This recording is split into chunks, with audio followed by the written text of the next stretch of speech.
Aotearoa, this is Checkpoint on RNZ National. I'm Lisa Owen. Haere Akine, not once, twice or even 3 times, the former Transport Minister was reminded 12 times to get rid of his airport shares. Has the PGA shanked its own players, joining forces with the controversial Saudi-backed Live Tour? A deal some believe is sealed in blood. We'll have the fallout.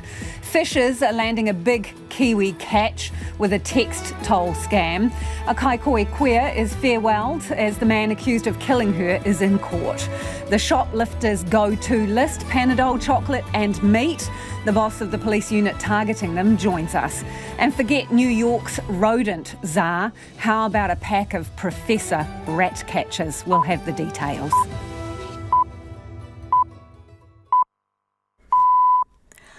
RNZ News at 5 o'clock. Good evening, I'm Karen McCarthy.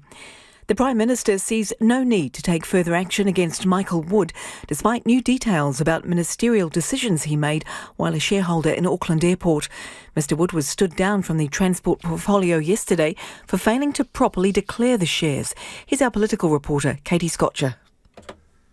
Michael Wood declined North Shore Aerodrome's application for airport authority status in 2021. Opposition parties are calling for Mr Wood to be sacked, saying he made a decision about a potential competitor when he has a financial interest. Further revelations, Mr Wood was reminded by the Cabinet Office to sell his shares 12 times. Roughly double the figure made public yesterday has only strengthened those calls. Prime Minister Chris Hipkins says he is satisfied with his original decision. Meanwhile, a second Auckland councillor has amended their financial interest declaration to include shares in Auckland Airport. The council will vote on its annual budget tomorrow, with the proposed sale of its 18% stake in Auckland International Airport on the agenda. Councillors have been asked to double-check whether they or their spouse own shares in the airport before they're allowed to participate in tomorrow's vote. North Shore Councillor Chris Darby has updated his financial interest register to declare that his partner owns some shares.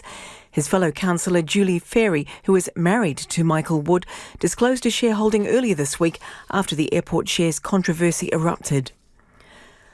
Hundreds of people lined the streets of Kaikohe today to mourn Linda Woods, the 71-year-old killed in a home invasion last week. Many of the mourners wore purple, her favourite colour. Ngā Pui Kaumatua Hirani Tau was among those paying his respects. He says the Far North is a caring place and violent crime can happen anywhere. This tragedy has happened. It's now knocked us back again, but we will find our way forward. And we will find a good space for our people to move in. Earlier, the 52-year-old man charged with Linda Wood's manslaughter appeared in Kaikohe District Court. He's been granted interim name suppression and remanded in custody. The owner of a Wellington cafe directly over the road from a building which has been destroyed by fire is hoping to get the all clear to open as usual tomorrow. The sawtooth-shaped warehouse in Shelley Bay caught fire at about 3 o'clock this morning. Fire and Emergency says there is low risk from asbestos and nearby residents should keep windows and doors closed. Chocolate Fish Cafe owner John Pennington has his fingers crossed he can get approval to reopen.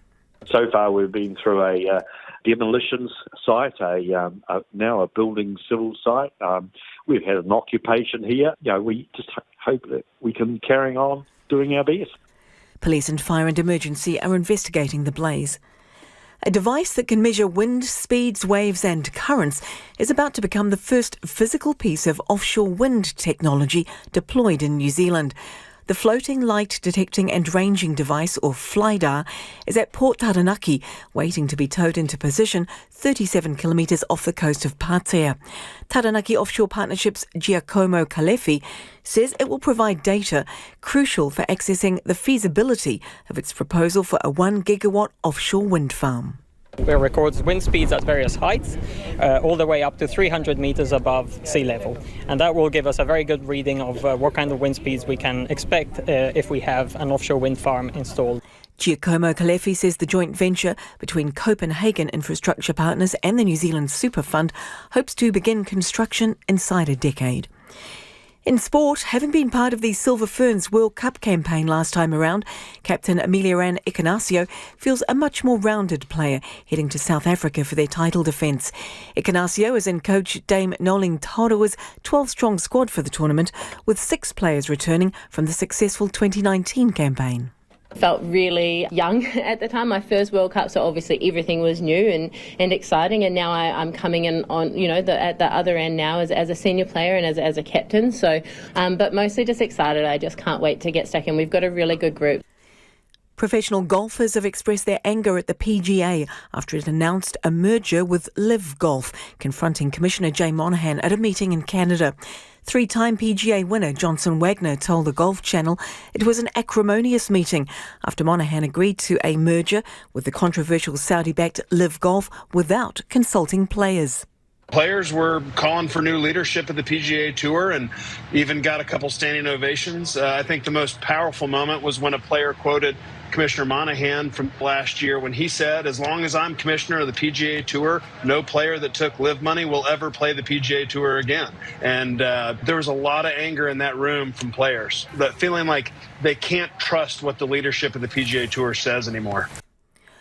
All Blacks first 5 Beauden Barrett has recovered from a heel injury and is back in the Blues lineup for Friday night's Super Rugby quarter-final against the Waratahs. And 4-time world champion Thomas Makia has been named coach of the New Zealand men's softball team. That's the news. Disaster as a Ukrainian dam is destroyed. Russia's deliberate and long-planned terrorist act turned the man-made flood into a weapon. Supermarkets report escalating violence. When you see retail crime up 38%, serious assaults up 36%, we absolutely have to acknowledge we have an issue. And a pink paint shortage thanks to Barbie. It sounds almost unbelievable, doesn't it? Well, this is showbiz, isn't it? None in the world, because it was all used creating Barbie Land. Colour up your news day. Morning Report, weekdays from 6 on RNZ National. Lisa Owens here next with Checkpoint after the short forecast from Met Service to midnight on Thursday. For Northland, Great Barrier Island and Coromandel, fine apart from a few showers in the east. Auckland to the Kapiti coast, including Bay of Plenty and the Central High Country, fine apart from a few cloudy periods from southern Taranaki to Manawatu. Gisborne and Hawke's Bay, mostly cloudy with showers, less frequent about southern Hawke's Bay. Wairarapa and Wellington, cloudy periods, isolated showers about Wairarapa. Marlborough, mainly fine, cloudy periods with isolated showers about the Sounds.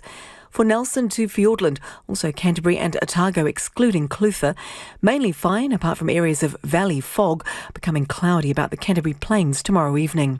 Southland and Clutha, mainly fine, cloud increasing south of Gore from tonight with patches of morning fog elsewhere tomorrow. And the Chatham Islands, mostly cloudy, isolated showers until tonight. It's 5:07. Nā mihi Karen, tēnā koutou katoa, no mai haere mai ki Checkpoint tēnei rā, ko Lisa Owen tēnei. Michael Wood was reminded 12 times over 2.5 years to sell his shares in Auckland Airport.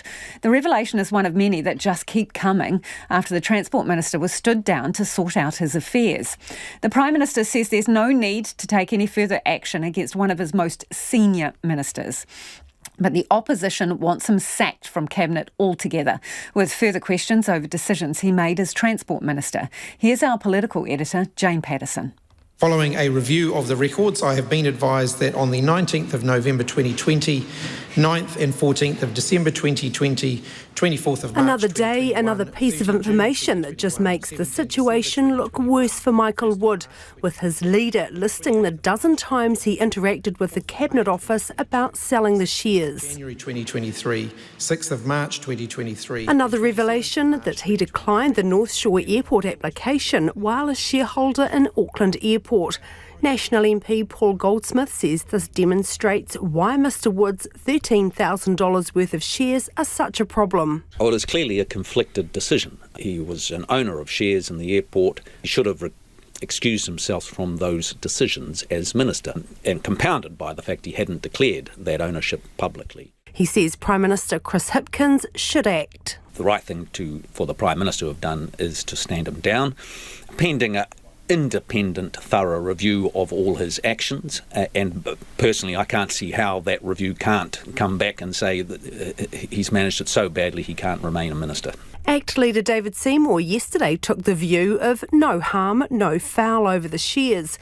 Today, though, he says the minister should go for making a decision about a potential competitor when he has a financial interest. Chris Hipkins has got to sack Michael Wood from Cabinet. Impartiality, being the least corrupt country in the world, that is some of the most important things New Zealand has, and you cannot let this stand and expect to keep those values in the long term. Chris Hipkins is dismissing calls for an investigation, saying the facts are uncontested, and he says Mr Wood's already been stood down from Transport and sees no need to take any further action for now. I've received an assurance from Michael Wood that his personal shareholdings have not in any way influenced any of the decisions that he has taken as Minister of Transport. But he made no assurance the minister will be back in the transport job before the election. I have trust and confidence in Michael. Michael Wood continues to express regret about his failure to get rid of the shares and the political hot water that's landed him in. I acknowledge the fault there still remains with me. I should have followed up on that and I didn't. That is why I'm in this situation. This won't be the last Labour Party minister in the spotlight this week. Tomorrow it's the turn of Education Minister Jan Tinetti, fronting up to Parliament's Privileges Committee to address accusations she deliberately misled the House while answering questions about the release of truancy data. And that was our political editor, Jane Patterson. Professional golfers have been blindsided by a surprise merger between two bitterly divided tours. A deal some believe is sealed in blood. The PGA is joining forces with Saudi Arabia's rival Liv Golf that's backed by a state-owned investment fund, a state that is guilty of serious human rights violations, including the brutal assassination of a journalist by Saudi government agents. The rival leagues saw a bitter divide between players, with the PGA encouraging golfers to take the moral high ground and reject multi-million-dollar Saudi contracts. So what's happened to those contracts now, and has the moral high ground dissolved underfoot? Well, joining us now is Jimmy Emmanuel, who's Deputy Editor and Digital Editor of the Golf Australia magazine. Hi, Jimmy. What has the player reaction been to this? Well, we're still trying to find out exactly what the player reaction out of a meeting in Canada where the Canadian Open is this week, but there was a fair bit of negative response, having not been involved in the conversations, and when the PGA Tour is a player-run tour in effect. So there's been a bit of negative. There's been some calls for change of leadership, including Jay Monahan, the CEO of the commissioner, I should say, of the PGA Tour, who led a lot of that rhetoric of, don't go and play Live Golf and don't take Saudi money, having now architected this deal to do just that for his tour. Anything from Rory McIlroy at the moment, who was in essence the poster boy for the PGA and sticking with that tour? Yeah, not as of yet from Rory. So he's actually on the player board of the PGA Tour and apparently also didn't know about this until the dying stages of the deal being done. He is scheduled to give a press conference in Canada tomorrow morning, our time in Australia and New Zealand, which if he does run up for that, it will be very interesting. Having said he was going to step back from being the spokesperson unofficially for the PGA Tour, he's going to be asked a lot of questions about how he feels about this, having been very outspoken against the Saudi money. You mentioned the PGA Commissioner, Jay Monahan. How can he show his face? One assumes that there's been a real erosion of trust here because he basically begged players to stay using, the moral test and the ethical test. Stay with us because it's the right thing to do. Yeah, I mean, he sold the idea of the PGA Tour as being the place to play based on legacy of history and it's well established, but also he said, you don't have to apologise for being a member of the PGA Tour as opposed to being on Live Golf where, the questions about the Saudi money and 9/11 and all this sort of stuff was brought up. He's openly said today, people are going to maybe call me a hypocrite, but I was acting on the information I had at the time. But look, his role is going to be very interesting in this. The players, there is some that are upset with him. As an outsider looking in, it's hard to sort of line up what he's done in terms of trying to fight Live Golf to then now lead this deal with the Saudi-backed circuit that has sort of disrupted and completely thrown men's professional golf into a state of disarray for a period. I know it's early days, but what happens with these mega deals if you are merging business interests and tours? Some of these players were paid tens of millions of dollars in contracts for going over to the Live Tour. What happens when they're all in the same pool again? Does everybody get paid the big money?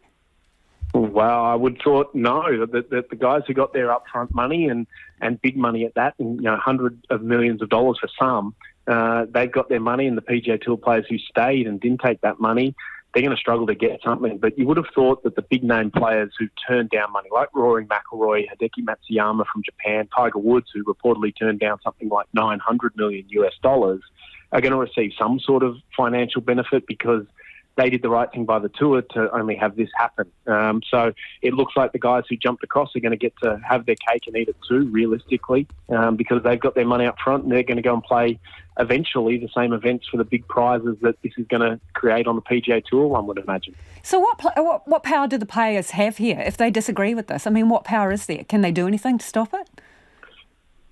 Well, they do have players on a policy board, the Player Advisory Council with the PGA Tour. It does go to a vote, I believe. Exactly what that's going to look like, we're not sure. There's stuff leaking out of this player meeting in Canada that's supposed to be very confidential. And in the past, the tour players have kept a lot of this information quiet. They're not going to be as quiet this time around because there's a lot with their noses out of joint, to be fair. So exactly what happens with it and how it looks, this is a very unsure situation because the deal has been announced, but there's no actual detail as to how it will work. If Live Golf will continue as its own product, moving forward beyond the 2023 season, we don't know. So the details of it, I don't think were presented to the players today. Jeff Ogilvy said that after coming out of the meeting. So exactly, what their power is to, I don't believe they can stop it now, but what their power is to get some leverage and get the best result for themselves, we'll have to wait and see. That'll become clear over the coming months. But it looks like this announcement's been rushed through under extreme secrecy to avoid leaks, get it done, and then deal with the sort of fallout and also the actual putting together a plan to move forward once it's announced. Jimmy, a little later in the program, we're going to speak to a university professor here in New Zealand who reckons that this is sports washing of the highest order. So does Saudi Arabia basically own professional golf now? Yeah, I mean, sports washing has been the accusation leveled at Saudi Arabia since they got involved and started, spending money on what became Live Golf. And this looks like a pretty successful effort at what you would call sports washing, to my mind. They've taken a very heavy financial interest and some control of the biggest circuit in men's professional golf. So they now have a seat at the table in all important discussions and shaping men's golf, and a very big controlling stake in men's golf. So they've got themselves a very high percentage of the way the game works and, not owning it to a point, but doing their very best to get as close as they can do. Thanks for your analysis, Jimmy. That's Jimmy Emmanuel, who's the Deputy Editor and Digital Editor of the Golf Australia magazine on that controversial merger there. 17 minutes after 5. Kia amo tonu mai. You're listening to Checkpoint on RNZ National. What do you make of it? 2101 on text, or you can tweet us at Checkpoint RNZ. A woman with a special spirit. Crowds of people have farewelled a much-loved queer in Kaikooi today, dressed in her favourite colour, purple. 71-year-old Linda Woods was killed in her home on Thursday night during a home invasion. While she was being farewelled, a 52-year-old man was appearing in court, charged with manslaughter. Emma Stanford is in Kaikooi. Hundreds of people lined the streets to say goodbye to Linda Woods. Those gathered say Linda spent much of her time volunteering at the community sports clubs, church groups and Kohangareo. Ngā Puiko Mātua Hirini Tau was there to pay his respects. The service that we had this morning was very touching, and the family was calm. Every one of them, the kids, her children, her grandchildren, her great-grandchildren were all there. We had a gathering of about for Kaikohe, over 300 plus people that I saw here. Nate Nyman went to church with Linda and says she and her family have left a great impact on him. Showed me what a family should look like. She really had a special spirit when I was with her, and her family always just showed love for each other. They would always feed us whenever we'd show up, every single time. They would always give before they wanted to receive. Mr. Toe says this tragedy is a reminder to police that Kaikooi needs more resources. They need to step it up, because now that this town has been labelled one of those highly populated places of violence, surely you would have our governments know that fact and making sure that this town has a lot of policemen in it. He says the local police station is not manned after 5 p.m. and the community should meet to discuss safety matters. What we should be doing is calling a great meeting in our memorial hall here in Kaikohe and open it to the whole public and have your say, and then we start to forge ahead. How are we able to keep our community safe? While Linda's life was being celebrated, the man accused of her manslaughter appeared in the Kaikooi District Court. The 52-year-old stood with his head down during the proceedings.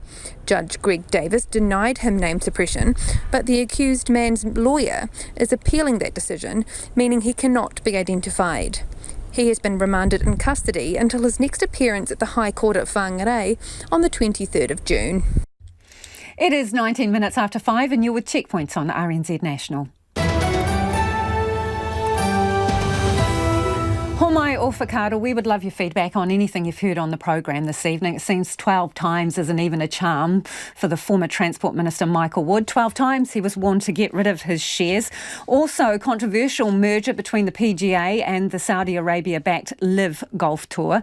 What do you make of all of that? Text us on 2101. You can tweet us at checkpointrnz, or the email address is checkpoint@rnz.co.nz. It's time to go to the headlines now. Anea Karen, mena pita pita kōrero. Thanks, Lisa. Michael Wood was reminded 12 times over 2.5 years to sell his shares in Auckland Airport, it's emerged.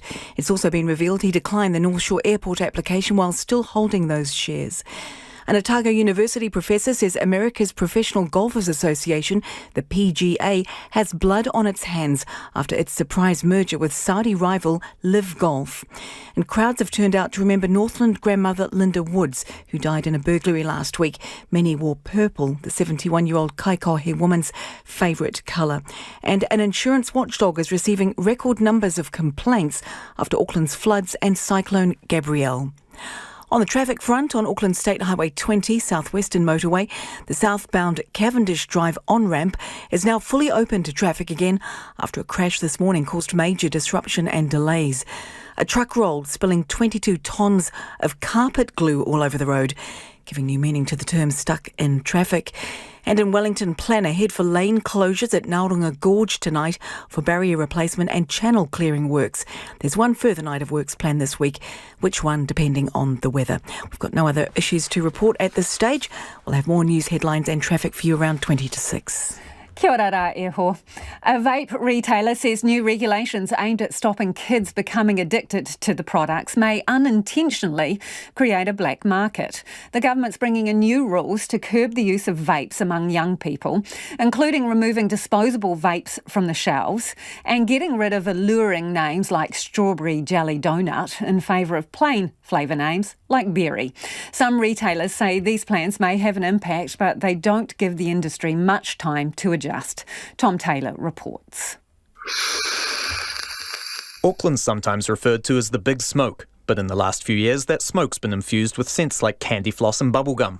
Cigarettes are out. Ministry of Health data shows daily tobacco smoking rates have halved in the last 10 years, replaced by vaping products which produce the sweet-smelling plumes. And the suppliers have more than stepped in to meet the soaring demand. Nightlife hotspot Ponsonby Road, for example, has 5 vape stores over just 2 kilometres. At the Three Lamps end, vape room owner Nephi Hatcher shows Checkpoint some of his stock. Zesty lemon, raspberry grape ice, Skittles, honeydew bubblegum. I mean, most of them do just have fruit flavours, but if you go for like this huge brand, Relax is like one of the biggest closed pod units. That's where you just switch ahead. But if you listen to some of the flavours, they call it fresh red, that's watermelon, dark sparkle is cola, strawberry burst, I mean they have all sorts of raspberry. From August, it'll be illegal to call vaping products anything this colourful, and the popular Heisenberg slush may be known simply as blueberry. Mr Hatcher says this may remove some of the appeal for young people, but with products still able to be embossed with eye-catching colours and designs, they'll still hold some allure.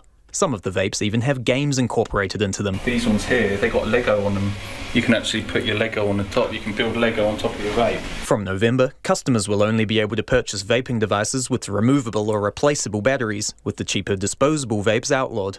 Mr. Hatcher says suppliers have already started slashing their prices to sell their stock before the deadline, and customers are stocking up. I think there'll be a huge black market for it. Once they're not allowed to be sold in shops, kids will get easier and better access. We've already had someone from other shops stealing vapes. We caught him in the end, but he was known to be selling to children. So all you're going to see is this black market erupt. Everyone's going to get rid of their vapes cheap, and they're going to get sold to kids at a premium. 700 metres down the road, Chirag Kabanda opened his store Vape just a month ago. But the new regulations announced yesterday already have him considering his future. If the business is gonna go down, I'm gonna just do something else over here. Because I've got like 6 years lease left, and I can't be just paying the rent from my pocket, so do something else, maybe some food business or something like that. He's got $50,000 worth of disposable vapes to shift, and hopes suppliers will take back what he can't sell by November. But he agrees with the stance the government's taken if it dissuades kids from vaping. So when young people come in here, what do they tend to be going for? Disposables, that's for sure. Because I think disposables is very, very easy to use. Like with the refillables, those are a bit of hassle. Like you need to change the coils and fill up the juices, and sometimes it leaks as well. With these ones, it's pretty handy. Like people come in for a night out, just grab the $10, $12 vape and just throw it, It's not just the specialist vape stores that'll need to make changes. Dairies which have been selling vaping products won't be able to sell disposables when the new regulations come into effect. At Karangahape Road's Walia Superette, Mangi Singh was surprised to hear about the changes, but says vapes aren't a big part of his business anyway. In fact, he says they lead to more problems, with robberies often targeting the products. Making money, but too much hassle. It's not easy. And too many raids coming to stealing you all the goods. The new regulations make up Phase 1 of the government's plan to change vaping habits, with Phase 2, a raft of interactive tools for young people to seek alternatives to vaping, kicking off soon. It is 25 minutes after 5. Kia amo tōne mai. You're listening to Checkpoint on RNZ National. It is time for the business news. Ko taku hoa e nai ko Nona Peltier, who's in the studio. OK, let's talk about One New Zealand, so people aren't confused. Formerly Vodafone. That's right. The telecommunications company. Yeah, the infrastructure investor Infratil is to take ownership of them. Yeah, so they owned about half in conjunction with a Canadian partner. They're buying out their Canadian partner. They're planning to pay $1.8 billion. That's going to value Infratil at 5.9. Sorry, not Infratil. One New Zealand at 5.9 billion. The deal is going to be facilitated through an issue of shares. The company's in a trading halt until that goes through, but it looks like a done deal. So pretty interesting times for Infratil. So that's going to be 100% ownership, New Zealand ownership of a New Zealand telco. Okay. Let's move on to the cancer diagnostic firm Pacific Edge. It says it may have lost 3/4 of its operating revenue. How did that happen? Well, we talked a little bit about that yesterday. So what happened was the U.S. Medicare provider, a company called Novartis, basically said, this is not considered medically reasonable and necessary in terms of their bladder test, which they use for cancer diagnostics. And so as a result of that, the company's income somewhat 77% or something like that. 77% of their total operating revenue last year, it was $15.3 million, came from that source. So that's not going to happen. And, this company's been listed on the NZX for 20 years and it's never turned a profit. So, of course, the market didn't react very well. At one stage, when they opened today after their trading halt lifted, they were down 86%, I believe. And then they closed, 86% down this morning after the trading halt was lifted. They finished off down 78%. Ripped off the value of that company's market share. They still have a lot of money. They still have a lot of money in cash. So they're still, a viable business, but it's what a blow. So they're hoping maybe to take some legal action. They're going to try some other kinds of things to see if they can, finagle something. But I don't know. You're up against the U.S. Medicare. I don't know how well you're going to do against that. But never mind. The rest of the market's Nona? Yeah, well, with that and some profit taking from, we had those very big gains yesterday I talked about. So the index fell 0.9%. That was a 105-point drop to 11,759. We were a bit of an outlier. Asia was a lot stronger. We saw Wall Street was also stronger. The New Zealand dollar steady, 60.7 US cents, 91 Australian, and 48.9 British pence. There you go. Thank you, Nona. Ka kite. Nona Peltier there with Business News. Fiji's Prime Minister Sitiveni Rabuka has thanked New Zealand for ongoing support, but lamented the effect of the RSE scheme on his country. Mr Rabuka was hosted by Prime Minister Chris Hipkins at Parliament today, and Mr Hipkins went to great lengths to reiterate New Zealand's commitment to supporting Fiji and other Pacific Island countries as they deal with the negative impacts of climate change. RNZ Pacific's Karoy Hawkins reports.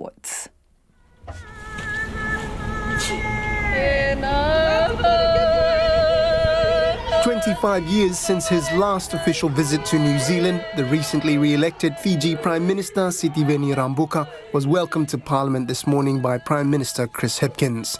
Prime Minister, welcome. It's fantastic to be able to welcome you here in person in New Zealand. It's fantastic for a new New Zealand Prime Minister to be welcoming a relatively new, although more experienced Prime Minister from Fiji. Thank you very much, Prime Minister. I'm also glad to be here.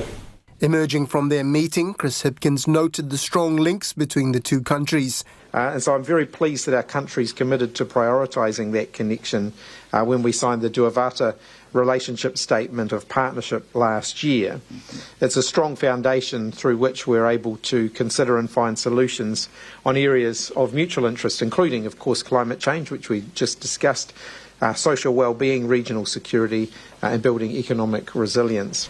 Prime Minister Hipkins also announced a further $11.1 million for climate change support in Fiji. Sitiveni Rabuka thanked the New Zealand Prime Minister for all of the development assistance and support and highlighted his vision for greater economic cooperation between their two countries. But he began by sharing his thoughts on Wellington's winter weather. Not very happy that global warming has not come this far, but I'm here to discuss ways forward for our countries as we continue to work on rebuilding our economies since the onset of COVID-19 pandemic in January 2020. However, it was on the subject of labour mobility that Sitiveni Rabuka voiced some concerns. The Fijian Prime Minister lamented the brain and labour drain caused by the RSE program in New Zealand and equivalent schemes in Australia. We appreciate very much the opening doors of Australia and New Zealand for us to send our semi-skilled, but unfortunately recent trends have seen that we're losing some that were already working in the hotel industry and in the health professions. So it comes down to how much we can afford to pay them. Chris Hipkins acknowledged the concerns. New Zealand values our RSE workers, but we also recognise that that is a scheme that's got to be of mutual benefit to both countries. And we recognise that there is increasing anxiety amongst some of our Pacific partners in the RSE scheme around the loss of talent and the loss of skilled workers that they need domestically as well. So we're very mindful of that. We want to continue to welcome RSE workers to New Zealand, but we want to continue to do that on the basis of mutual benefit. And I think the key is open dialogue with those countries who have those concerns about how we can best make sure that we address those. Earlier in the week, Sitiveni Rabuka met with members of the Fijian community in Auckland and Wellington. He thanked them for their continued contributions and support to family and the economy back home in Fiji, and reiterated his message of unity for Fiji in the face of strong criticism from opponents of his coalition government back home. Some community members seem to believe in the message. It's an honor to see our Prime Minister back in New Zealand because most indigenous Fijians are here, and our friends, our Indian friends too from Fiji are also here. Like, we can see the togetherness now. While others seem to think the proof of the pudding will be in the eating. He's got lots of promise that he has made, so hopefully everything goes on well like that, so as he says, and so hopefully Fiji is going to grow. In Wellington, Sitiveni Rabuka also met with the New Zealand Foreign Affairs Minister Nanaya Mahuta, Climate Change Minister James Shaw, as well as members of the opposition. The Fijian Prime Minister also laid a wreath at the Pacific Island Memorial at the Pukeahu National War Memorial Park. Rambuka and his delegation depart Aotearoa tomorrow. Let's get to some of your feedback now. A bunch of it coming in on Michael Wood, who has stood down as Transport Minister. He's basically suspended until he sorts his affairs out. This listener says, if the company I worked for told me 12 times to do something and I ignored it, I would be down the bloody road. Another listener, though, says, does anyone believe Michael Wood would make the decision to decline the North Shore Airport application on the basis of owning $13,000 worth of shares in Auckland Airport? If you believe that, you'd believe anything. Most families bought the 500 share issue way back, principally as a support for Auckland. All good, true Aucklanders did that. This one from Mike in Rangiora. Should Michael Wood be the Minister for Auckland if his wife is an Auckland councillor? He still holds that portfolio. And on the issue of golf, Peter B's got in touch from Wellington. Appalling, the PGA Live golf merger. Is there any decency in the world whatsoever? It seems if you're honest, you're a mug. Do keep it coming, 2101 on text or tweet us at Checkpoint RNZ. A simple road toll text scam is taking a massive toll on unsuspecting victims, with one person losing their life savings. The message looks like it comes from a legit agency like Waka Kotahi and encourages you to click on a link and pay a bill or a toll, or better still, collect a cash prize. But you have to provide personal details. Don't do it. It is dodgy. Deputy Director of Operations at the Department of Internal Affairs, John Michael, joins us now. Kia ora. Kia ora, how are you? I'm very well. How widespread is this and how many complaints have you had? But this is really widespread.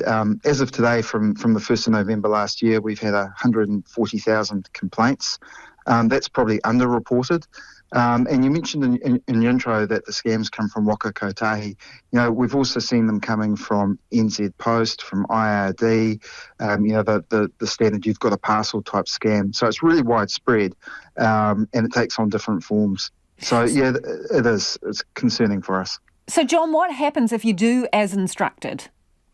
So, generally by clicking on a link, you'll either be taken to a bogus website, or in some cases malicious software will be installed onto your device, which ultimately gives the scammer access to your personal information, banking details, and that's where we can start seeing financial loss coming through for people. Yeah, and what are you seeing in terms of that? Well, most people are reporting directly to their banks and police. So we see a little bit of that coming through to us because we're working with police and the mobile network operators on this investigation. You mentioned someone losing their life savings. And so, you know, that for us is really concerning because many of the people that are targeted are vulnerable members of the community. Where is it coming from, these particular scams? Is it offshore or is it part local? Sure. So it's a mixture of both. We're seeing New Zealand mobile numbers coming from all major mobile network operators, and we're also seeing Australian numbers as well. So when you receive a text, you might see a prefix at the start, 64, which relates to New Zealand, or 61, which relates to Australia. So people in the office have commented on that some of them, they've had this text and it comes from a New Zealand number. So is that actually someone here in New Zealand, or are they using New Zealand SIM cards, or what do you suspect is going on here? We think probably more than likely it's someone here in New Zealand that's using a New Zealand SIM card. For their own gains, or are they feeding into some overseas operation? Yeah, that's a really good question. And probably a mixture of both potentially. But this investigation's ongoing, so I'm reluctant to talk about the specifics of it. But what we're seeing is these scams over and over again, or variations of them. And I guess one of the inferences we can take from that is that the bad guys, the offenders, are still making money from this. So therefore it's still an attractive option for them. And what they're doing is they're victimising their fellow New Zealanders. Where are they harvesting your details from in the first place to send you the text? Why are you getting it? That's a really good question. And there's probably a variety of answers, but a couple that we've looked at, we reasonably frequently see data breaches where New Zealanders have their private information exposed. That can then be sold or placed on other websites.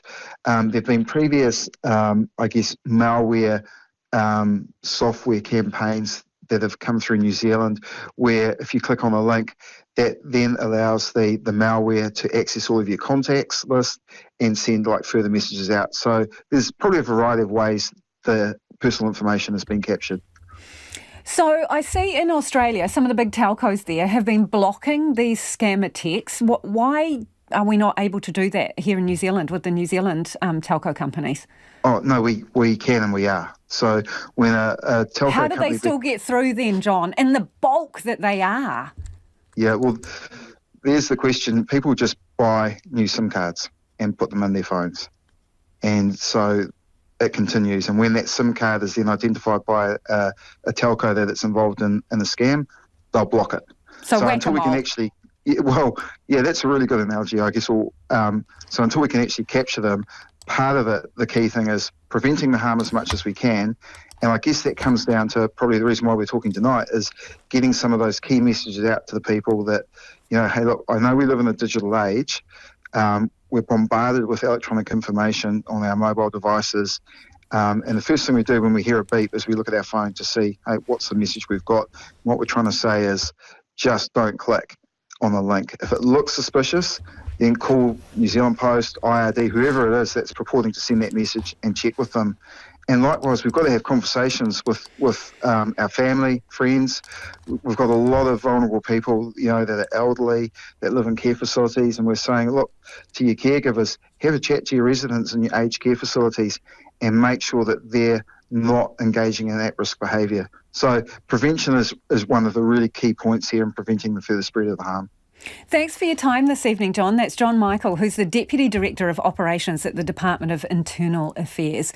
It is 20 minutes to 6 and you're with Checkpoint on RNZ National.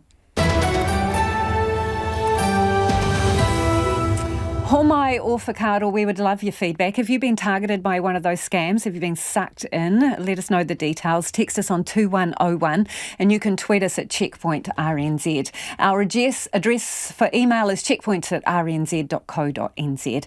Let's go to the headlines now. Anea Karen, mena pita pita kōrero. Actors calling for Michael Wood to be sacked from Cabinet after the latest revelations over his Auckland Airport shares. It's emerged he was reminded 12 times to sell his shares over 2.5 years. He also held the shares, now worth around $13,000, when he declined the North Shore Airport application. Prime Minister Chris Hipkins, who yesterday stood down Mr Wood as Transport Minister, says there is no need for further action. But ACT leader David Seymour says Mr Wood should go for making a decision about a potential competitor when he has a financial interest. Fiji's Prime Minister Sitiveni Rabuka has thanked New Zealand for its ongoing support. But after meeting Prime Minister Chris Hipkins at Parliament today, Mr Rabuka is calling for a review of the recognised seasonal employer scheme, saying it needs to benefit Pacific countries as well as New Zealand. Mr Hipkins says he recognises there is increasing concern in some Pacific countries, but says the scheme has to be mutually beneficial. Wellington City Mission says it's paid a further $1,000 to each former resident of the fire-hit Loafers Lodge hostel. A man's been charged with murder after 5 people died in last month's blaze. The City Mission says almost $360,000 has been raised for residents who lost all their possessions. Of that, just over $92,000 has been given out. Global prices for wheat and corn have soared after the destruction of the Novokhovka Dam flooded parts of a food production region of southern Ukraine. The dam sits in a Russian-controlled area. Both sides have blamed each other. Meanwhile, the International Atomic Energy Agency says the Zaporizhzhia nuclear power plant upstream of the dam has enough cooling backup water should reservoir levels continue to drop. And New Zealand has had its warmest May on record. NIWA says the average temperature for the month was 13.1 degrees, 2 degrees above the average between 1991 and 2020. On the traffic front, on Auckland State Highway 20, the southwestern motorway, the southbound Cavendish Drive on-ramp is now fully open to traffic again.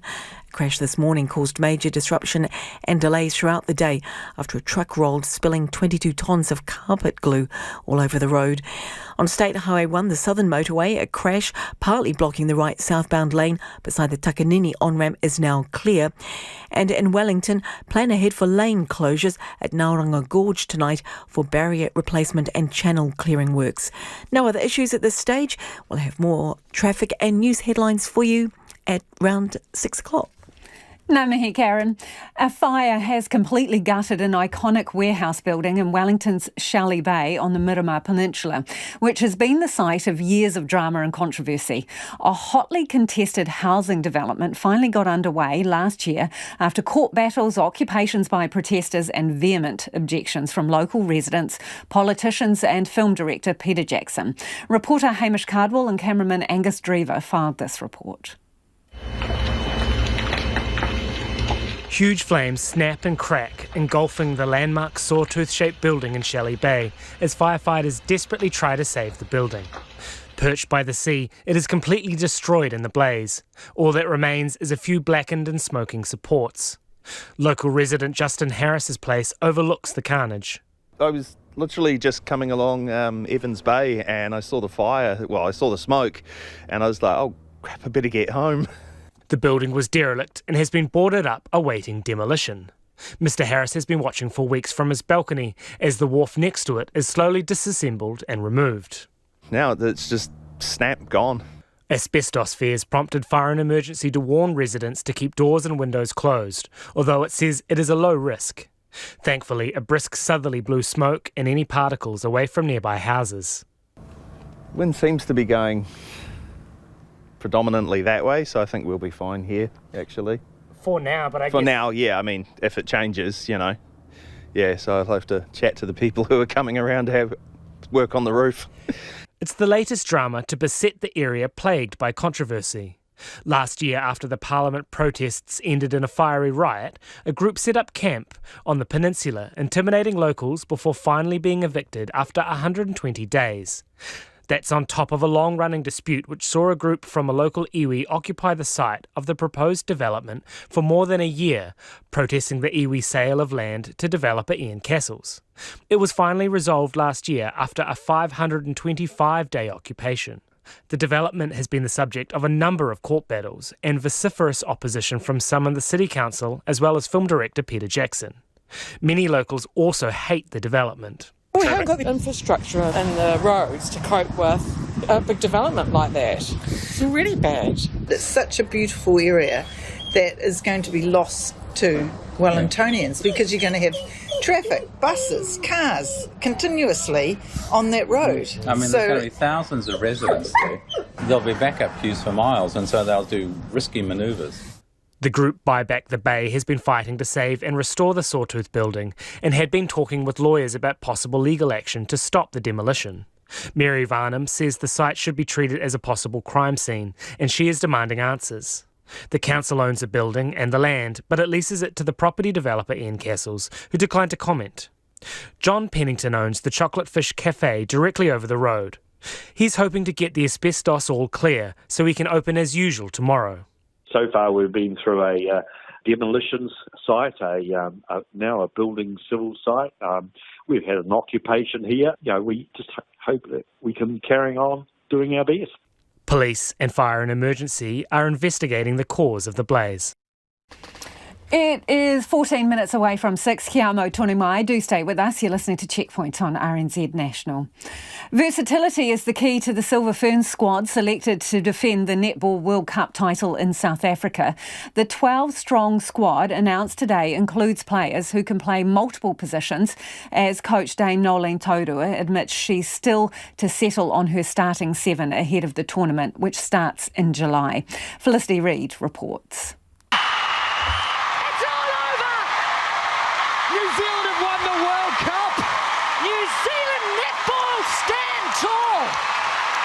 You're back on the top of the world, so much of it due to Nolene Taurua and these women. The Silver Ferns have never won back-to-back Netball World Cup titles. After defeating Australia by a single goal in the final 4 years ago, half of the squad will be back to defend their gold medal and attempt to make history in Cape Town. Coach Dame Nolene Taurua says she hadn't settled on the 15-strong squad, which includes 3 travelling reserves, until after Sunday's ANZ Premiership Grand Final. One of the things that I'm really excited by in all of the players is they are unique.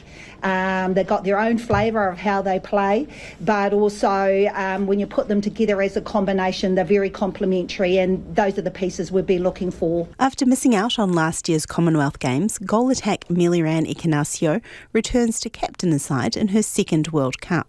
She's had to battle back to fitness to make the squad and says the work isn't over yet. Within the last 4 years, we've been able to build a really clear standard of we need players who are fit. We need players who have the engine, players who can continue to run and continue to carry the ball, because we know just having a higher fitness level gives us more of an opportunity to be better thinkers under pressure. There are 6 players who will be attending their first World Cup in 7 weeks' time, and Ignaccio hopes they don't shy away from the occasion. Lots of us as younger players coming into Silver Ferns squad, you kind of sit back and kind of wait to see where your place is in the team, but we kind of need players to be bold, and we need them to have courage and to bring absolutely everything that they do and to the highest thing that they can. 6 months ago, mid-quarter Maddie Gordon wasn't sure she'd be on the plane to South Africa.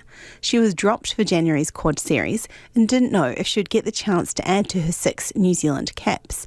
But she's glad she persevered. There were times where I was do I even want to do this? Because it has been really hard, but I think just showing that if you stick to it and believe in yourself and work hard, that you can do it. At the opposite end of the scale is fellow mid-quarter Gina Crampton, who is the most experienced Silver Fern with 63 caps to her name. It's a big contrast to the 2019 team, which had superstars like Maria Folau, Casey Kopua, Laura Langman and Katrina Rore, who had over 500 test caps between them. But former Silver Ferns coach Yvonne Willering says the 2023 team has a collective strength. What we have got here is a really strong, what I call team, and it's the collective unit that really needs to come to the party, and I see no reason why they can't do that. I think it's a very good team selection. Toroa believes they have the edge on some of the powerhouses of the World Game. We've got 17 days in total. Every hour, every minute, every time we take the court will be definitely purposeful. We're going to make sure that we make every minute as good as we can, knowing that we've got more time together than the opposition. The Silver Ferns face Uganda, Trinidad and Tobago and Singapore in the round-robin pool play during the tournament, which starts on July 28. Felicity Reid reporting there. Professor rat catchers are apparently a new thing at Massey University. In an email, the varsities told staff they're responsible for disposing of dead rodents and vermin in traps that are in the buildings they work in.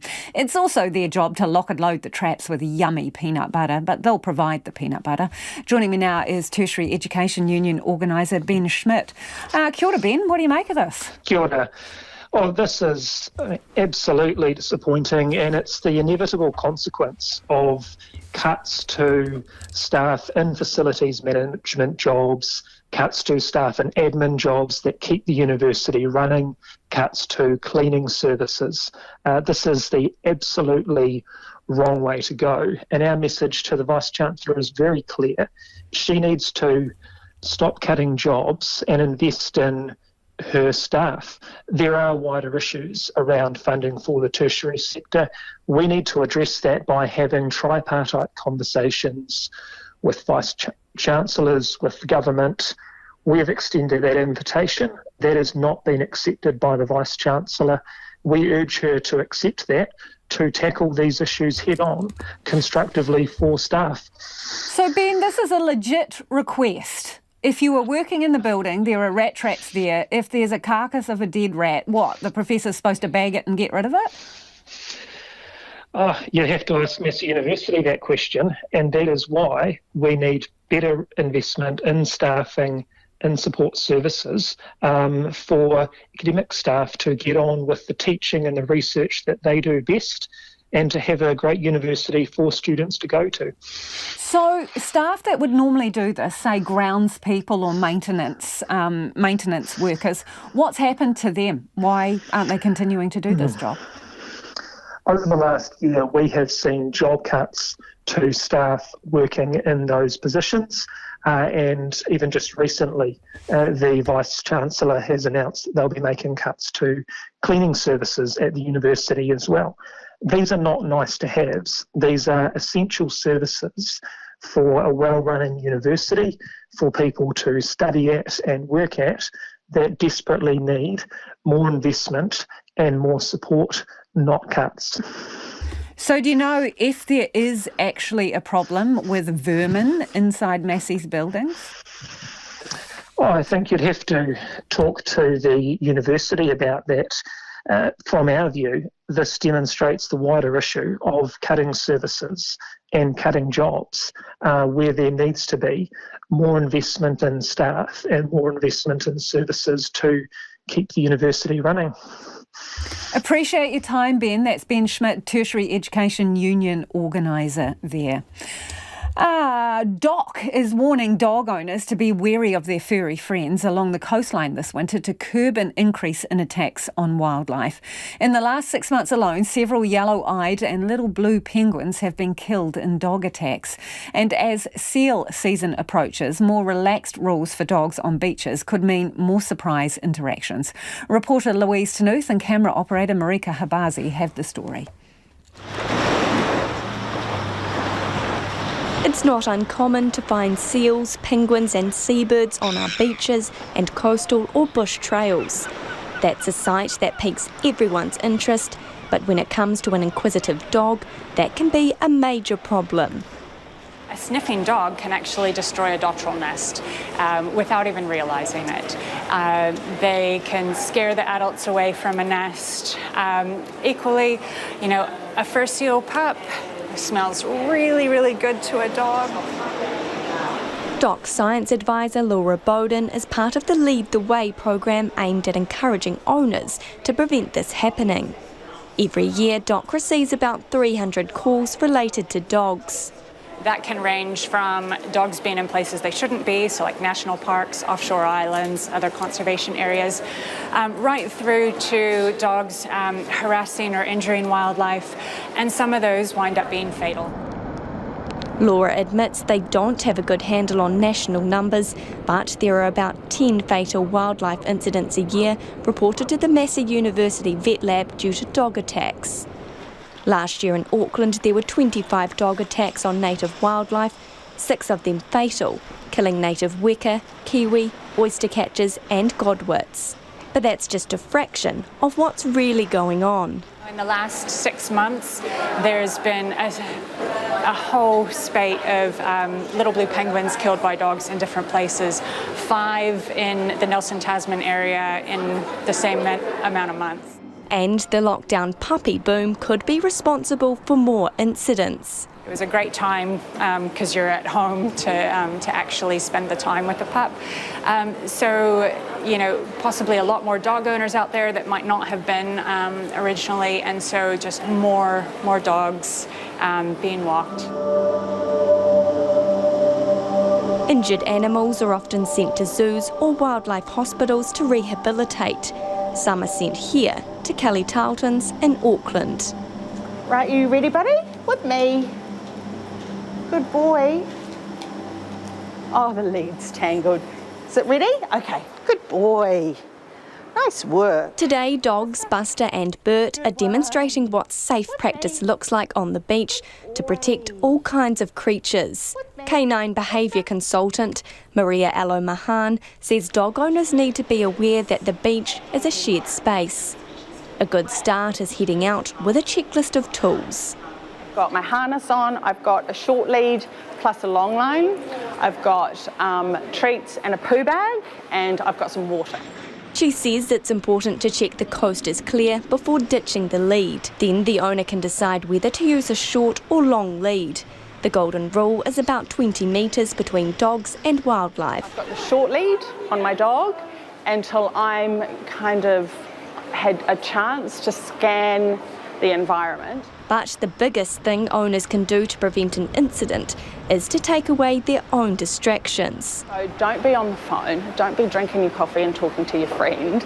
Be mindful and present of what your dog is doing. So if your dog stops and looks alert and puts their nose in the air or puts their nose to the ground, that is the time for you to then recall your dog or ask your dog this way. Another important tip is to keep treats on hand for a diversion. With winter underway, seal season is also in full swing. They can end up pretty much anywhere. We'll find them in random places, and that could be on your local beach, or it could be in your backyard or in a car wash or some really, really random places. That's a tempting sight for our four-legged friends.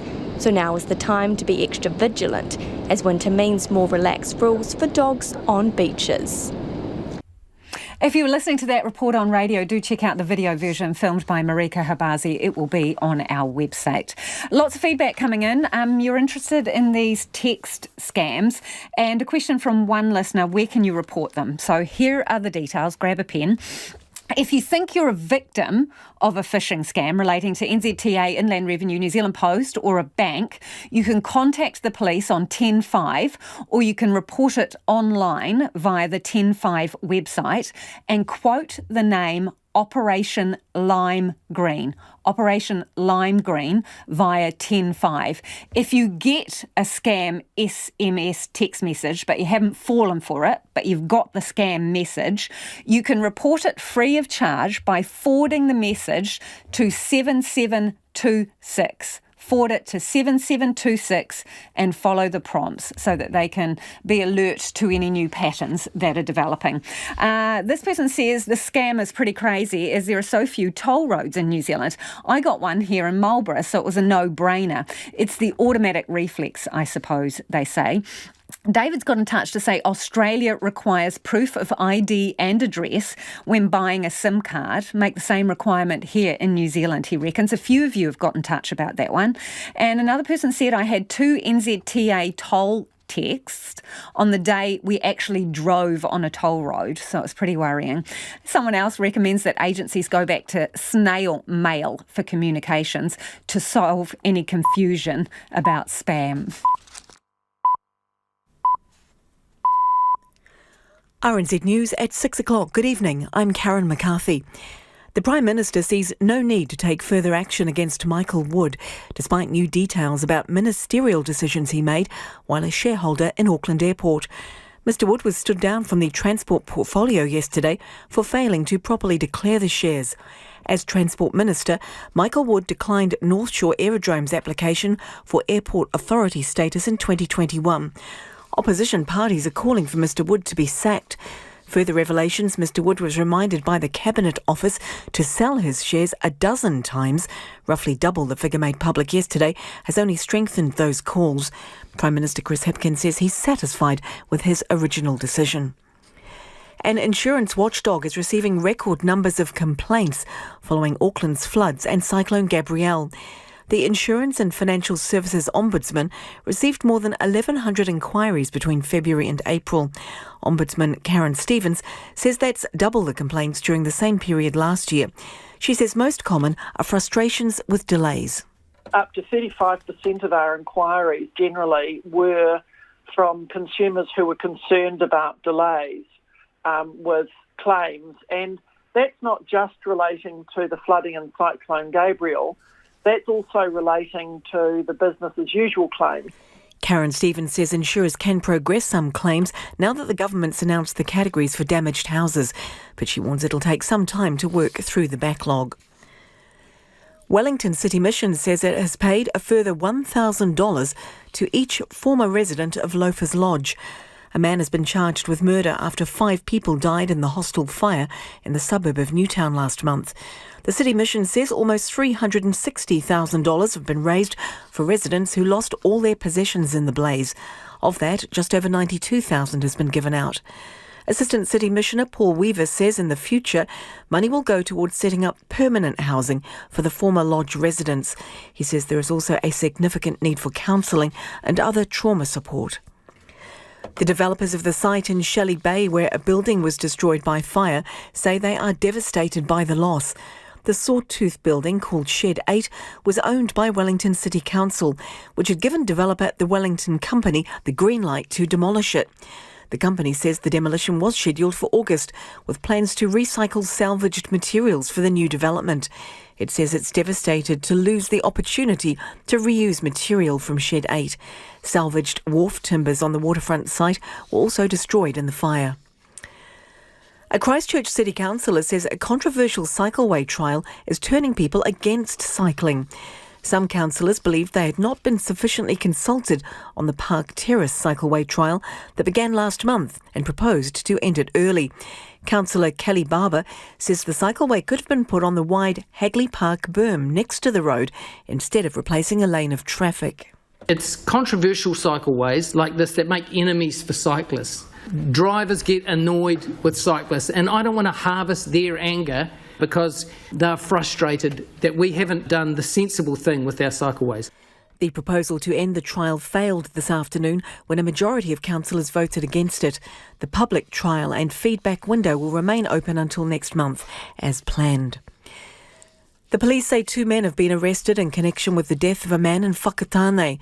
A homicide inquiry began after the man's body was found on a bank on a rural road near the Bay of Plenty town on the 1st of June. Police say the pair have been charged with 2 counts of kidnapping and 1 count of aggravated robbery. Aged 32 and 25, the men are due to reappear in Whakatane District Court on June the 14th. It's 6:04. 2 people have been killed and 5 others wounded outside a theatre where a US high school graduation ceremony had just taken place. Hundreds of people were standing outside the venue in Richmond, Virginia, when a gunman opened fire. Speaking to reporters, the superintendent of Richmond Public Schools, Jason Camrat, called for an end to gun violence. This is supposed to be a joyous day when our kids walk the stage and get their diploma and walked out the doors into their families' and friends' arms, and then this tragedy occurred. I'm tired of seeing people get shot, our kids get shot, and I beg of the entire community to stop. A 19-year-old man has been arrested. The country has just had its warmest May on record. NIWA says the average temperature for the month was 13.1 degrees, 2 degrees above the average between 1991 and 2020. It says of the 5 warmest Mays on record, all have happened since 2011. A piece of carved oak uncovered by chance in southern England has been found to be more than 6,000 years old. The metre-long specimen was found in a layer of peat 4 years ago when a retired surgeon was having a workshop built in his garden. The BBC's Simon Jones reports. Derek Fawcett, a retired surgeon, was having a workshop built in his garden in Boxford when he discovered the metre-long piece of oak in a layer of peat. His eye was drawn to it because of its unusual markings, thought to be decorative. He cleaned it and called in the experts from Historic England. Radiocarbon analysis suggests the wood dates as far back as 4,640 BC, 2,000 years before Stonehenge was built. Mr. Fawcett describes the discovery as rather surprising. Historic England calls it remarkable. That's the news. I'm Catherine Ryan, host of 9 to Noon, talking to people all over New Zealand and around the world. News as it happens, stories and people behind the headlines, world leaders in their fields, ordinary people who find themselves in extraordinary situations, ahead of the curve on emerging trends, technologies and innovations. Together with colleagues across the country and correspondents around the world, we bring you the stories that matter. This is RNZ National. Back to Lisa Owen and Checkpoint after the short forecast from Met Service to midnight on Thursday. For Northland, Great Barrier Island and Coromandel, fine apart from a few showers in the east. Auckland to the Kapiti coast, including Bay of Plenty and the Central High Country, fine apart from a few cloudy periods from southern Taranaki to Manawatu. Gisborne and Hawke's Bay, mostly cloudy, showers less frequent about southern Hawke's Bay. Wairarapa and Wellington, cloudy periods, but isolated showers about Wairarapa. Marlborough, mainly fine, cloudy periods and isolated showers about the Sounds. Nelson to Fiordland, also Canterbury and Otago, excluding Clutha.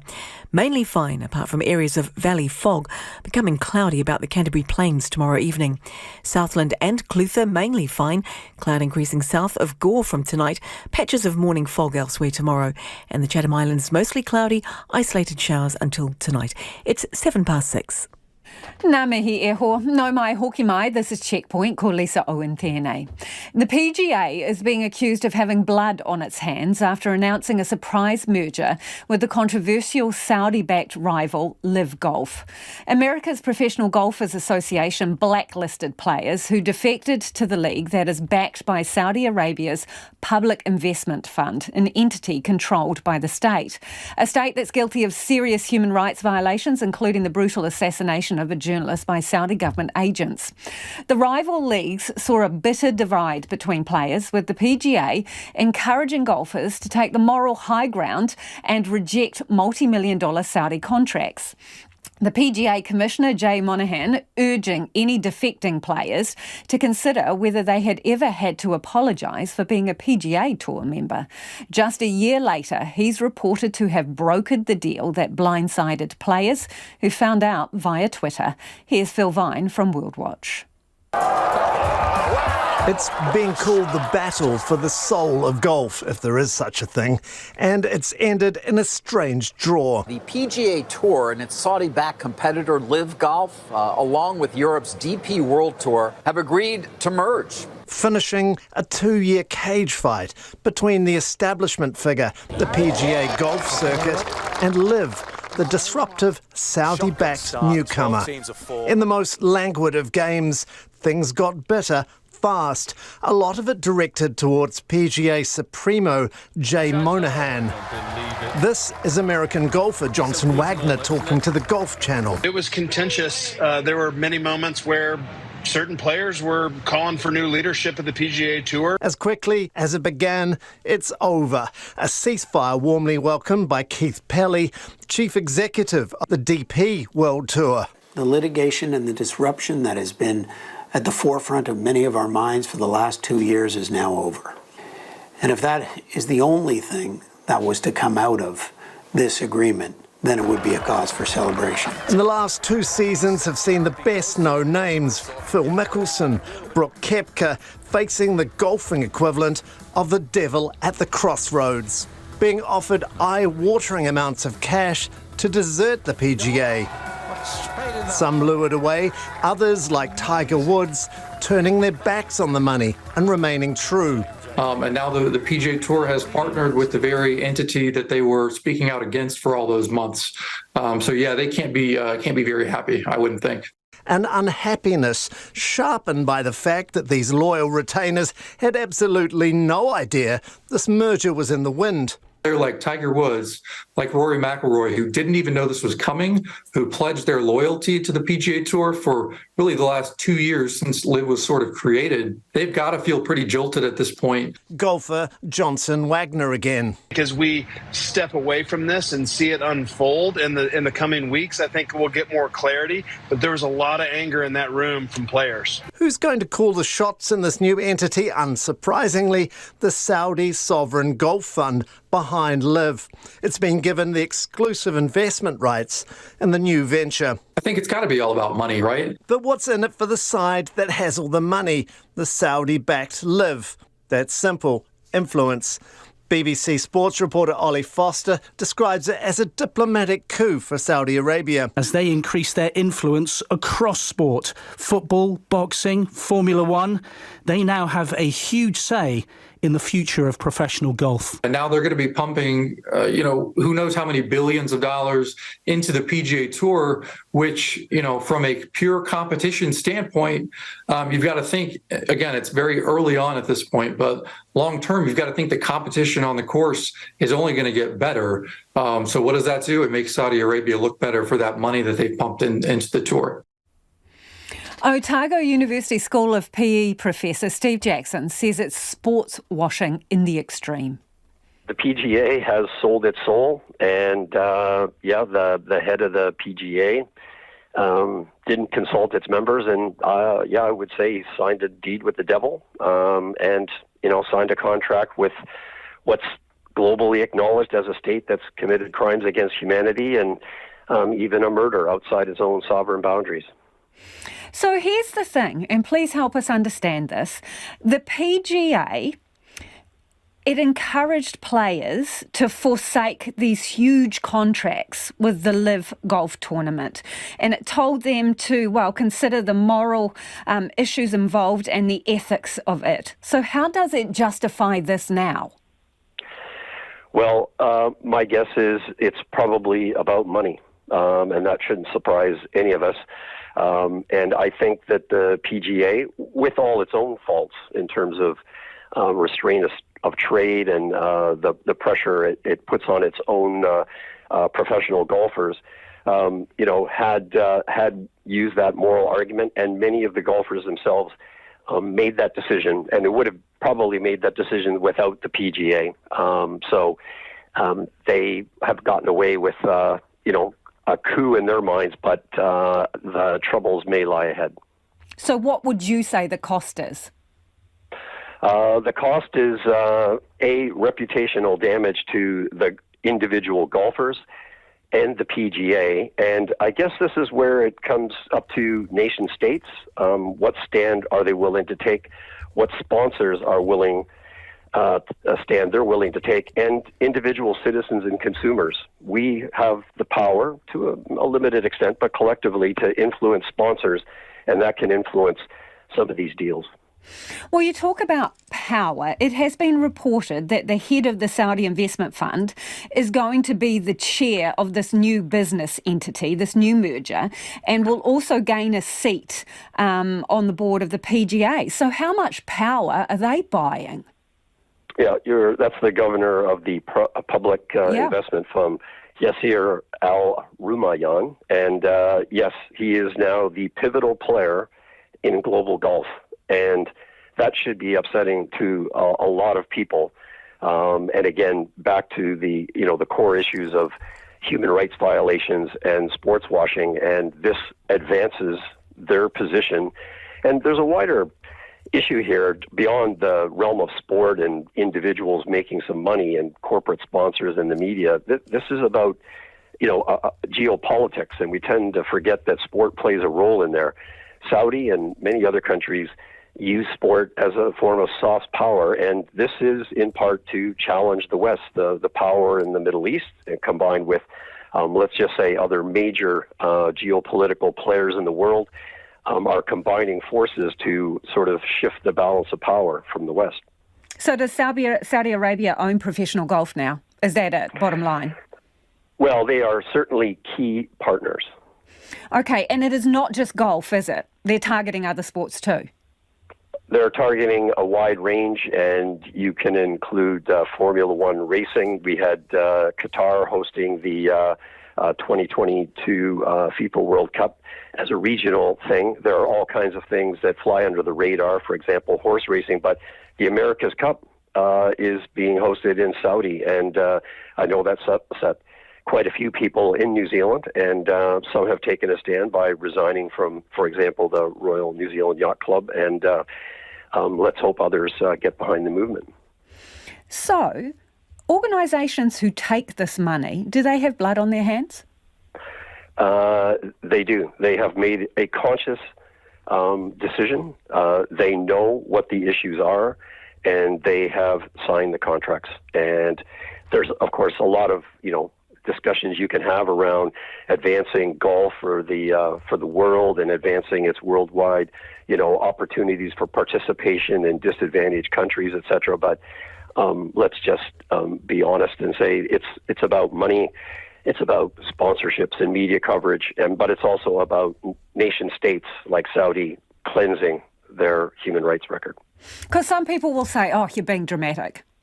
It's sport." Yes, and that's what the PGA and Saudi will love to hear, because that certainly works in their favor. But I guess I would just encourage people to do their research and to look at it and go, money, these sponsorships and things come at a cost, and they come at a cost of human rights, and they come at a cost to perhaps global stability. And that's Professor Steve Jackson, who's from the Otago University School of PE. A piece of feedback here from one listener. The Saudis want the Gulf to legitimise their state. Sports washing, as you say, and they can buy men's golf, so they do. On an individual basis, we will all succumb to greed, and the Saudis are great at exploiting that. It is 17 minutes after 6 and you're with Checkpoints on RNZ National.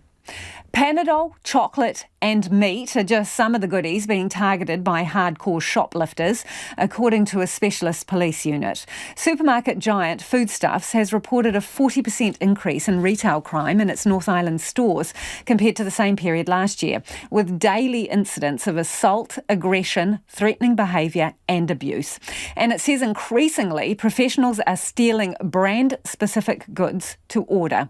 The Police National Retail Investigation Support Unit was set up at the end of 2021, and Matt Tierney heads up the unit that targets the worst offenders. The NRISU has dealt with nearly 200, and the vast majority of them are recidivist shoplifters. So your people who go into a store and steal whatever. So I hesitate to put an exact number on the sort of hardcore, if that's the wording that we want to use. But certainly we've nearly dealt with 200 of them, and we're continuing to look at more and more.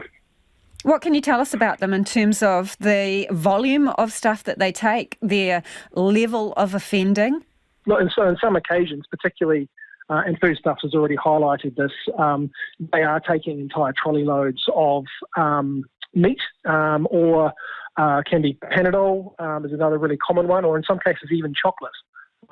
So we're working with the sector to try and put in prevention activities and initiatives to actually stop the removal of an entire trolley from the premise, which will make it impossible for them to steal the sort of quantities that they're stealing. So what would that be? Are you talking about a braking system on the trolleys? That's only one initiative. There are other ones. That's for sure. Yep. Like what? That is one thing that can be done. I don't really want to go into exact specific details, but that trolley lock is one. But there is training of staff is a big one. How to approach and deal with the situation, recognising offenders, or certainly recognising people that have previously been in the store, and dealing with them before it sort of gets to the level of a theft. It might be that person has previously been trespassed, and then they can be spoken at, the front door of the premise, and those kinds of initiatives. You mentioned chocolate, Panadol, meat. Why these products? Good question. They're easily moved on through various different sources, and they're quite high value, really. They're a common item that people want. They can be moved along. And I note that the Foodstuffs talked about 2 offenders that were stealing meat, and it was being taken offshore. And those offenders were our offenders that we dealt with.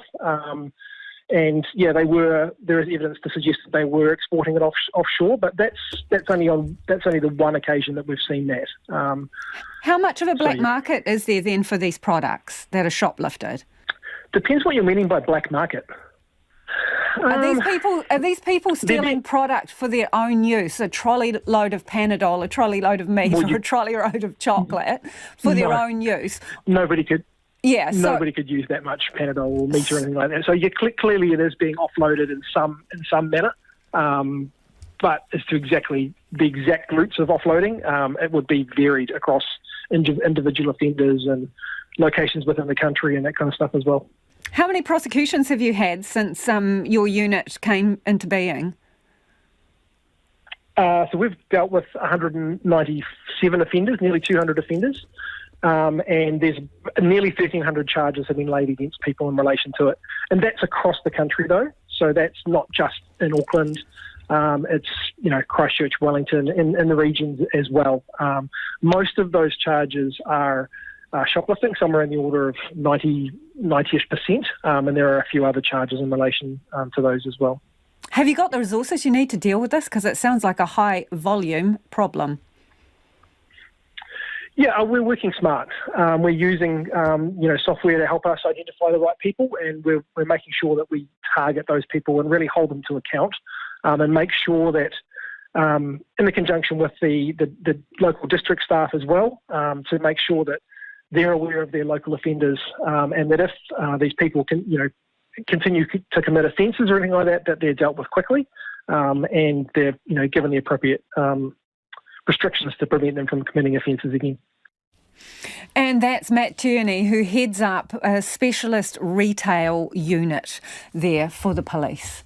To Australia now, and the fashion industry there has been put on notice to sign up to a sustainability scheme or face mandatory regulation.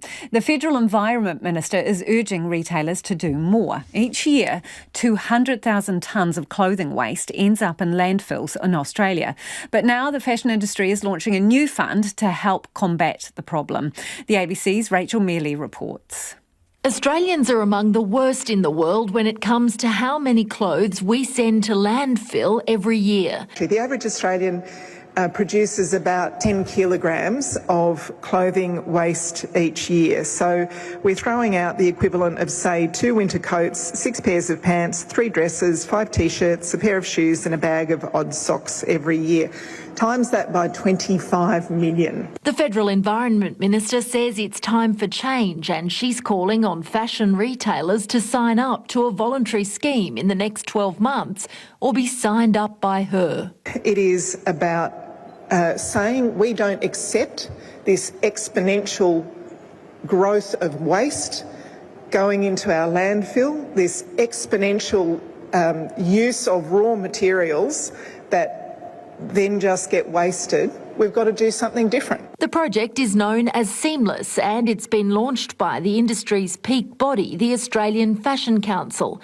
It aims to raise $36 million a year by imposing a 4-cent per garment levy on items sold. There is no way on God's earth that Australian consumers are going to object to 4 cents on an item of clothing to stop it going into landfill. Australians want to recycle. So far, 6 retailers have signed up to the scheme. To all the others, Tanya Plibasek has this message. We have a choice here. This can be an industry-led approach. You collect the money, you decide how the money is best used, you invest in the research you need, you invest in the collection systems you need, you take charge, or I'll do it. Alice Payne is Dean of the School of Fashion and Textiles at RMIT. Look, it is a big change. We're asking people to, take responsibility for where their clothing goes once it's been sold, and to really work collectively, and that is a change. I mean, what the scheme's proposed, though, is, a fairly modest levy of 4 cents per item, and really, for over a year of a person's purchasing, that's less than $2.50 a year for the average consumer. So really, it's a modest amount to make a big change. Dr. Payne says the Sustainability Fund would embed new ways of thinking into the clothing pipeline in Australia. First of all, we need to design clothing differently, clothing that's more durable and repairable, recyclable. We need to kind of look at what are the new sort of businesses that can help Australians have more reuse, repair, remanufacturing, rental, all different ways to acquire and use our clothing.